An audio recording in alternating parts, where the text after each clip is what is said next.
Bienvenidos de nuevo a esta sesión informativa de la página web. Por un lado, es extremadamente importante por la repercusión clínica real que tiene y su relativa frecuencia, y también importante por la complejidad en cuanto a llegar a entender este problema. Me refiero a la hemorragia cerebral y particularmente la que está provocada por rotura de aneurismas. Iremos despacio y poco a poco intentando explicarlo. En primer lugar, el concepto en general, donde se engloba este tipo de patología, que es el accidente cerebrovascular, que hoy día se conoce mucho mejor como ictus, que significa en griego un golpe. Y en el fondo es que de pronto, en un momento determinado y de forma brusca, hay una falta de irrigación de sangre en un territorio cerebral determinado. Y como la aparición brusca, desde el punto de vista clínico, la persona va a sentir un dolor de cabeza más o menos intenso, y se puede acompañar también de un déficit neurológico, de pérdida de fuerza en la mano, o pérdida de visión, o cualquier otro tipo de déficit neurológico. Pero en cuanto a los tipos de ictus, por qué una persona sufre este problema agudo en el cerebro, hay dos tipos o dos formas de cerrar o de que se pare la circulación en un territorio del cerebro. En primer lugar, el ictus isquémico, que es por obstrucción de un vaso. La obstrucción puede ser paulatina, que se van acumulando el colesterol y hasta que la placa acaba cerrando la arteria, o porque desde el corazón se suelta un coágulo y genera una embolia. Ese coágulo viaja por la circulación hasta que se para en un vaso ya pequeño a nivel cerebral. Ese es el ictus isquémico. Esa arteria queda cerrada y el territorio que irriga esa arteria se queda sin oxígeno. Pero también hay otra forma de ictus que es hemorrágico, es lo contrario, en vez de cierre es apertura, es una rotura de una arteria. Y el 20 o 30% de los ictus se debe a una hemorragia. Y esa hemorragia, a su vez, puede establecerse en dos grandes grupos. Uno es hemorragia subaracnoidea, es decir, que está en el espacio subaracnoideo, que es el que está circulando el líquido cefalorraquídeo alrededor del cerebro, o bien puede ser dentro del propio parénquima cerebral, y por eso se llama hemorragia intraparenquimatosa. En cuanto a la incidencia de esta hemorragia cerebral, se habla de 200 casos por cada 100.000 habitantes. Y en España no se conoce con precisión, pero aproximadamente anda por esa cifra, de 120 a 300 casos por 100.000 habitantes. Lo que es verdad es que las tasas se multiplican a medida que va avanzando la edad, y por consiguiente entre el 3,5 y el 10% de la población mayor de 65 años refiere a antecedentes de ictus en general, global. La hemorragia subaracnoidea como tal, ictus, supone el 10%, no es frecuente, no es lo más frecuente. Y va a haber sangre, líquido cefalorraquídeo, que lo hemos dicho, cefalea, y hay un mínimo déficit neurológico. Pero la hemorragia dentro del parénquima cerebral, que es como otro 10% de los ictus en general, también cursa con cefalea, pero sí ya va a haber un déficit de la función del parénquima cerebral donde ha aparecido la hemorragia. Entonces vamos a irnos centrando ya en la hemorragia subaracnoidea. La hemorragia subaracnoidea es decir, que pase sangre al espacio subaracnoideo, donde está circulando el líquido cefalorraquídeo, se debe fundamentalmente a una serie de patologías, entre las que destacan los aneurismas cerebrales. El 60-70% de las hemorragias subaracnoideas se debe a estos aneurismas. También puede haber malformación vascular, puede haber tumores, hipertensión arterial, displasia sanguínea y alteración de la coagulación, e incluso hay un porcentaje alto que no se sabe. Entonces, realmente la incidencia tan grande, un porcentaje tan grande de que los aneurismas sean la causa de la hemorragia subaracnoidea, hace pensar que invertimos el problema. Cuando una persona tiene una hemorragia subaracnoidea desde el punto de vista clínico y lo diagnosticamos, lo primero que tenemos que pensar es que estamos, mientras no se demuestre lo contrario, ante un aneurisma cerebral, que después veremos por qué es importante, dado el riesgo que tiene. Entonces ya vamos a ir viendo, centrándonos del ictus, hemos pasado al ictus hemorrágico, del ictus hemorrágico a la hemorragia subaracnoidea y de ahí a los aneurismas. El problema que tiene, y lo interesante es que la enfermedad aneurismática es, por un lado, es frecuente, pero es potencialmente curable. Pero su mortalidad, su evolución natural realmente es grave y puede ocasionar con un alto porcentaje de mortalidad si no se llega a diagnosticar a tiempo, no llega al hospital, ¿no? Incluso los que llegan al hospital, la situación es grave y a pesar de hacer todas las cosas que están en nuestras manos, hay también una elevada tasa de mortalidad. Por otro lado, todo el problema que genera, que después veremos, también puede dejar a los enfermos con una morbilidad, con un déficit neurológico también grave. Estamos hablando de una patología en que se está hablando siempre de una elevada mortalidad intrahospitalaria, después morbilidad después de salir del hospital, es decir, que realmente es una situación extremadamente grave, donde la medicina se ha ido esforzando por intentar solventar este problema. ¿Y cómo lo hace? Como vemos, a partir de la edad, de una edad mayor, el grado de implicación en la gravedad es aún mayor. Entonces, ¿cómo trata la medicina este problema? Entonces tenemos que pararnos un momento y hablar exclusivamente ya de los aneurismas cerebrales. Los aneurismas cerebrales es una dilatación de la luz arterial y que normalmente en el cerebro tienen forma, se llaman saculares, porque tienen forma de saco.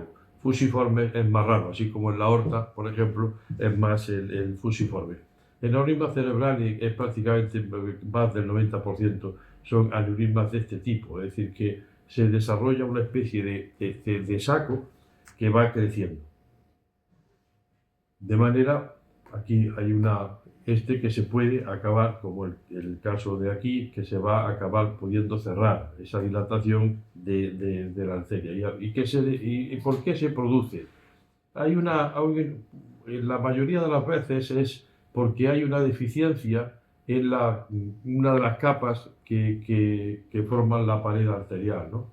La otra es que con la edad, con la hipertensión arterial, colesterol, esa capa arterial, esa pared arterial se va deteriorando y se puede acabar rompiendo. Es muy raro que sea por infecciones o por traumatismo.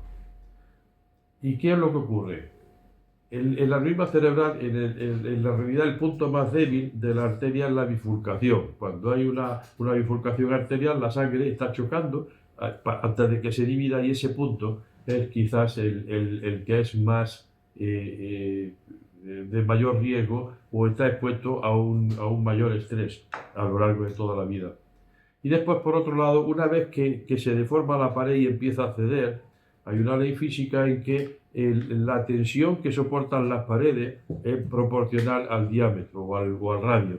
De manera que va creciendo y por un lado la pared es cada vez más débil, es como un globo que vamos inflando, cada vez es más débil y sin embargo la tensión que está sufriendo es mayor porque el radio está aumentando. Al final pasa como los globos, que al final se acaban rompiendo de forma espontánea. Es la evolución natural de un aneurisma con enorme frecuencia, es la rotura.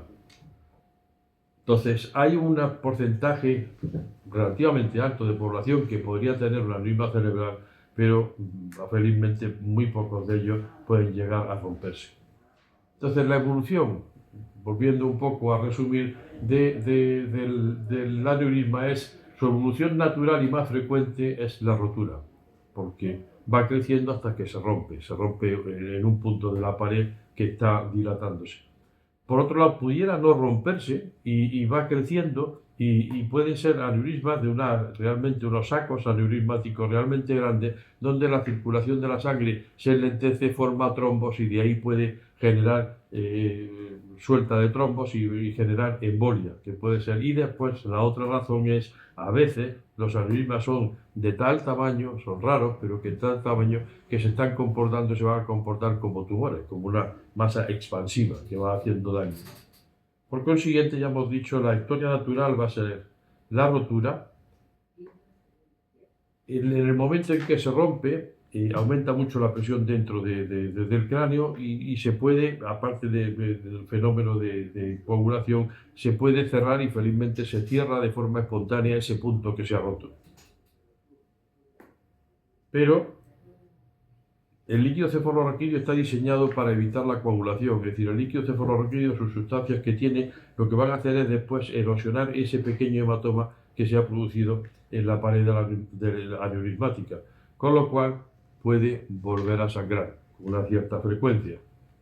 Aparte de eso, probablemente por el mecanismo que tiene la naturaleza de intentar evitar que llegue mucha sangre a ese aneurisma, hay un vasoespasmo en la arteria que llega o de donde está el aneurisma sentado, se cierra para evitar que haya más presión en ese saco. Y aparte de eso también, la sangre del líquido cefalorraquídeo puede obstruir la salida del líquido cefalorraquídeo y producir una hidrocefalia.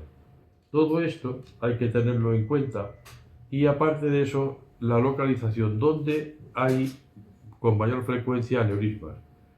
Por supuesto, siempre son en los vasos mayores del cerebro y en la bifurcación que hemos dicho. Esas dos circunstancias se dan en una estructura anatómica que se llama polígono de Willis, que está en la base del cerebro y que es donde llegan las arterias principales, las carótidas y las vertebrales, y después hay como una especie de red entre ellas. Y ahí es donde se producen la mayoría de los aneurismas. El 90% es lo que se llama la circulación anterior, que es la parte de la carótida con su rama cerebral media y cerebral anterior, y es menos frecuente, felizmente, porque son mucho más difíciles de tratar desde el punto de vista médico-quirúrgico en la circulación posterior, en la vertebral y en la basilar. Pasemos ahora a la clínica. Ya hemos visto cómo es el desarrollo de un aneurisma, pues en cuanto hay una rotura es algo absolutamente brusco y hay una cefalea porque hay una entrada de sangre en el espacio subaracnoideo de forma brusca, aumenta la presión incluso dentro del cráneo y hay una cefalea realmente grave. Muchos enfermos, por ejemplo, a lo mejor tienen cefaleas por migrañas o lo que sea, pero distinguen muy bien. Dice, este tipo de dolor nunca me ha dado. Es un dolor realmente brusco y muy intenso. Se acompaña también de náuseas y vómitos y el enfermo, como tiene un meningismo, no es meningitis, pero tiene una irritación de meningia, tiene también fotofobia. Desde el punto de vista clínico, hay una rigidez de nuca al explorarlo y puede haber un déficit neurológico.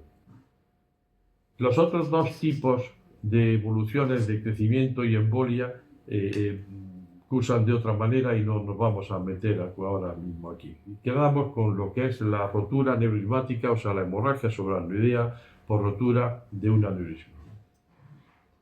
Hay una escala importante, se llama de Jung y Sell, que le sirve a los clínicos para valorar la situación de cómo está el paciente. Puede estar absolutamente asintomático, puede tener solamente dolor de cabeza, estar confuso, estar incluso en estupor coma o estar en un coma profundo.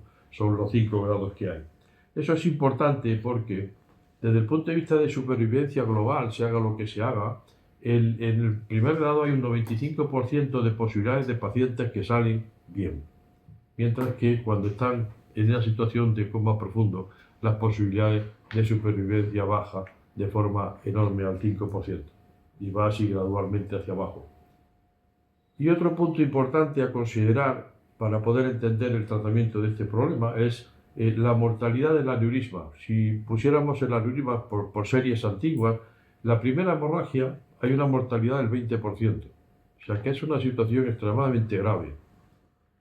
Pero si vuelven a sangrar otra vez, la mortalidad se duplica.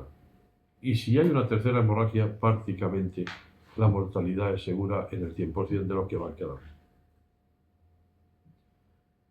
Entonces, otro punto que se ha estudiado y se ha analizado, aunque andamos con cifras globales relativamente, no son absolutamente perfectas, pero el riesgo de resangrado, es decir, estamos hablando de que se rompe, se forma un coágulo y después el líquido cefalorraquídeo lo va lisando, lo va quitando y se puede volver otra vez a sangrar. Bien, ese riesgo de resangrado que conlleva un porcentaje mayor de mortalidad En los primeros días del 4%, pero a medida que va pasando el tiempo, si no se hace nada, el riesgo de resangrado es cada vez mayor.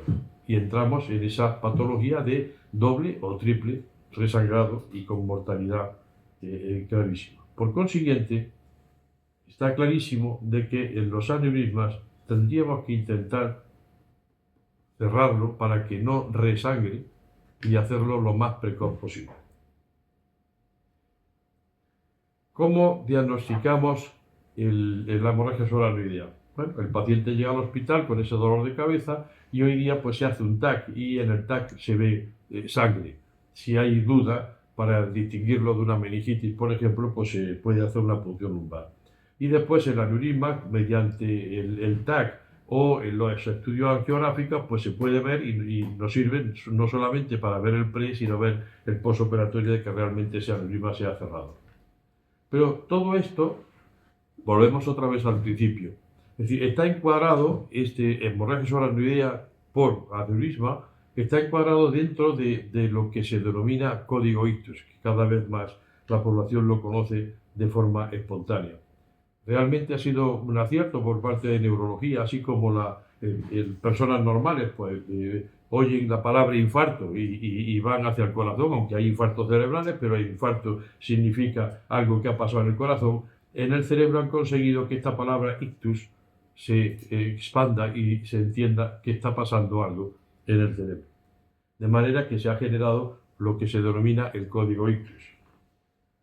Eso, en una primera etapa en Madrid, está muy bien establecido en el 2008 y después hubo una segunda etapa hace unos 10 años en que ya había un tratamiento endovascular del ictus isquémico. Y el mensaje del código ictus sigue siendo extraordinariamente importante. Primero, que el tiempo es importante, el tiempo es el cerebro y que todo esto debe de ser tratado en equipos multidisciplinarios dentro del hospital. Lo que pasa es que el ictus hemorrágico, sin embargo, dentro de esta formación de protocolos de código ictus, el ictus hemorrágico se ha olvidado un poco. Hay una etiología absolutamente diferente del isquémico, hay una serie de... Y después, de todas formas, el tratamiento también va a ser complejo. En este sentido, el ictus hemorrágico, como he dicho, que sería como el 20% de los quistus y, sin embargo, a diferencia del ictus isquémico, la hemorragia es devastadora. Los pacientes al principio, antes de llegar al hospital, no se van a diferenciar y, a pesar de todo lo que se está haciendo y se está avanzando, realmente la morbimortalidad del ictus hemorrágico sigue siendo muy importante. Y de ahí que habría que favorecer que se incluyera dentro globalmente del código ictus y no dejarlo un poco, digamos, olvidado. Eso hemos hecho en el Hospital del Rosario, el grupo que hemos unido, nos hemos formado, se denomina INEAMAR, y en que están los diferentes equipos de neurología, de radiología intervencionista, de radiología, de imagen, de neurocirugía y también incluso en neuroradioterapia. De manera que nosotros hemos incluido desde hace ya años el hemorrágico dentro del código ictus, es decir, tratamos los dos y somos probablemente el primer grupo hospitalario que lo hizo así en Madrid. Y esto no tiene otra alternativa que todo este equipo tenga personas de guardia 24 horas, porque no aparece en cualquier momento y hora del día. Hay un algoritmo muy complejo que no vamos a tratar, que desee se puede meter en la página web y analizarlo más despacio, pero al final que están interviniendo todos esos especialistas en una misma, como un solo equipo, ¿no? ¿Y por qué? Pues porque no solamente es para tratar esa rotura y el cierre precoz, sino porque además la hemorragia subaracnoidea ya hemos hablado de que produce vasoespasmo, o la hemorragia puede producir una hidrocefalia y hace falta poner un drenaje ventricular, etcétera, etcétera. Pero sobre todo, lo que sí es importante es que es necesario cerrar el aneurisma lo más precoz posible, o bien con cirugía o bien con embolización. En cuanto a la cirugía, que es lo que a mí me atañe, pues dentro del quirófano hay ya una complejidad técnica en donde se puede hacer una angiografía intraoperatoria antes y después de cerrar el aneurisma, y después también el neuronavegador nos permite pues, localizar con absoluta precisión el camino hacia el aneurisma.